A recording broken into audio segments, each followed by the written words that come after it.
ওভারলোডের জন্য জাতীয় সড়কের পরিস্থিতি খারাপ হচ্ছে। সেই পরিস্থিতি সামাল দিতে বিভিন্ন জায়গা বিভিন্ন তরফ থেকে অভিযোগ আসছে। তার জেরে জাতীয় সামাজিক তদন্ত ও সামাজিক ন্যায় বিচার ব্যুরো আদালতের দ্বারস্থ হন।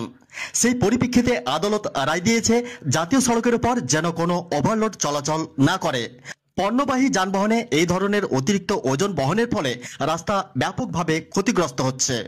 প্রশাসন যদি এ ধরনের অতিরিক্ত মাল বোঝাই যান চলাচল বন্ধ করতে কঠোর নজরদারি না করেন, তবে এটি শুধু জাতীয় সড়ক ও অন্যান্য সড়কের ব্যাপক ক্ষতি করবে না, বরং অসাধু পরিবহনকারী ও ব্যবসায়ীদেরও উৎসাহিত করবে।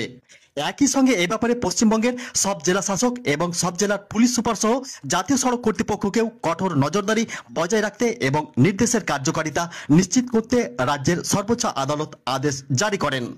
প্রসঙ্গত উল্লেখ্য, ওভারলোড বন্ধের জন্য পরিবহন দপ্তর পক্ষ এবং রাজ্য সরকার পরিবহন দপ্তরের পক্ষ থেকে সিউড়ি খয়রাকুড়িতে ওভারলোড মাপ করার জন্য আলাদা করে একটি পরিকাঠামো তৈরিও করেছেন। সেখানে যার উপর দিয়ে বালি পাথর গেলে নির্দিষ্ট মাপের পরে যাতে কোনো ওভারলোড না যায়, কিন্তু দেখা যাচ্ছে সেই সব জায়গাতেই বেশিরভাগ পাথর বালি যাচ্ছে বলে অভিযোগ। ফলে সেই সব জায়গায় বেশি রাস্তা খারাপও হচ্ছে। উল্টো দিকে ওভারলোডের এই মাপ এড়িয়ে যাওয়ার জন্য পাঁচামি থেকে বেশিরভাগ গাড়ি মোহাম্মদ বাজার হয়ে সাঁইথা দিয়ে বেরিয়ে যাচ্ছে, যার ফলে সঠিক মাপের হচ্ছে না বলে জাতীয় সড়ক খারাপ হচ্ছে। পাশাপাশি নলহাটিতে যেসব ওভারলোড যাচ্ছে তারও মাপ হচ্ছে না, তারা বিভিন্নভাবে মুর্শিদাবাদ থেকে উত্তরবঙ্গে বেরিয়ে যাচ্ছে।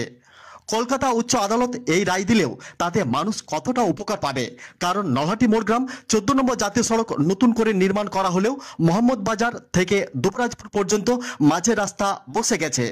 যদিও ফোরলেন করার জন্য জাতীয় সড়ক কর্তৃপক্ষ এটাতে টাকা বরাদ্দও করেছে, কিন্তু এখন না সারানোর জেরে যে খানাখন্দ তৈরি হচ্ছে তাতে প্রায় দিনই দুর্ঘটনার কবলে পড়তে হচ্ছে পথচারীদের। জাতীয় সড়কে পথ দুর্ঘটনা সহ সড়ক ভালো রাখার জন্য শেষ পর্যন্ত সক্রিয় ভূমিকা নিয়ে সরব হলো জাতীয় সামাজিক তদন্ত ও সামাজিক ন্যায় বিচার ব্যুরো কর্তৃপক্ষ।